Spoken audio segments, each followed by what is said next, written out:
Mga espre, nandito po tayo sa bahagi isang barangay po dito sa Mangaldan at eto, natuntun po natin ng dinere-diretso natin kanina mula po doon sa maliit na tulay at doon sa PNR station ng old PNR station ng Mangaldan. Eto, nakita pa natin itong mga bahagi po nung mga dating tulay.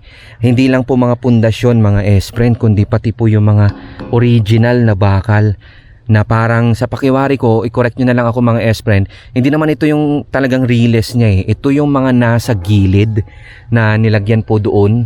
Basta nasa gilid ito nitong dating tulay.